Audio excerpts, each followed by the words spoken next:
السلام علیکم و رحمت الله و برکاته. دوستان عزیز، رسول الله صلی الله علیه و سلم میفرماید که اقرأوا القرآن فإنه یأتی یوم القیامة شفیعا لاصحابه. رسول الله میفرماید که قرآن را بخوانین، بدرسی که قرآن روز قیامت شفاعتگر می باشد برای آن شخصی که ای را تلاوت میکنه. عین حال ببینید که قرآن ها چند رنگ در ما، سرخ، سبز، خلاصی گپ سفید، چند نوعش هست. خلاصی گپ عین حال عکس رفته است، همگی به نرخ 400 روبل، یعنی حتی نرخ خرید خودش ارزان. به خاطر چی؟ به خاطر که ما سبب شیم و شما بخوانین و در ثواب شریک شیم ان شاء الله. و همچنان نگفتن همونه که عین حال عکس رفته است در ام پلوس، یعنی اپیدیوم پاستا همگی 400 روبل. اینش باشه عین حال ایش هم عکس 400 روبل. تریبلز بسیاری ها دیدگی هستین، یا برای انسانانی که خنکی دارن. یعنی به چه خاطر بسیاری ها میگن ارزانن؟ به خاطر که ما از زواد پرمو میگیریم، عکسشون کردگی هستیم. و همچنین اینی بگیم ماشینکای صلاح جامعه، صلاح جامعه نوشتگی بگیم خودمون پرموی از زواد میزنیم میاریم. ایش هم عین حال عکس همگی با نرخ 300 روبل. برادران عزیز، همه شما را انشالله که برای پر معلومات، یعنی به رقم ها روی اکران مراجعت کنید. انشالله برادرها در خدمت هستند. به قدر استطاعت سه که دستشون بیاید خدمت میکنن. و همچنین نگفتن همونه که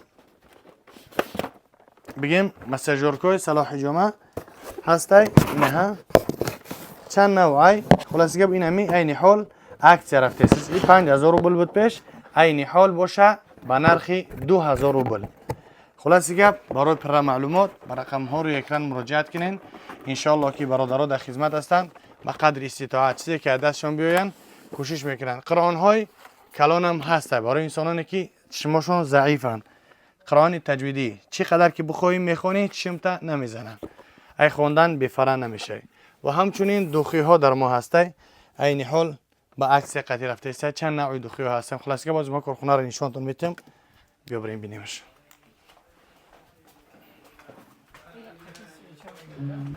اینها برادران عزیز ماشینکو ها، این هم ماشینکو عین حال ایش هم عکس رفته است به نرخ 500 روبل. برادران عزیز، اینی خیل اپارات مساجورکه هسته، صلاح جامعه ایران. اینها در داخلش چند تا اپارات داره، نبار داره برای مساج کردن. بگیم سکوریسش 32 تا های. این صلاح جامعه لگاتیپ خدمون قطعی. هر اکادمی شما را یعنی در کارخانه خدمون انتظاریم. میتونید که با واسطه پشت به تمام شهرهای روسیه را روان کنیم ان شاء الله. فقط در رقم ها مراجعت کنیم. برادرها در خدمت هستند. روغن سیاه دانه، چرن تمین، آوی زمزم، خیرمای حجی، چیزی که بخواین. قرآن به زبان تاجیکی، به زبان فارسی، دوخی ها، بسیاری چیزا هستن. خلاصی گپ فقط یک مراجعت کنین ان شاء الله که برادرها در خدمت هستند. فی امان الله. السلام علیکم.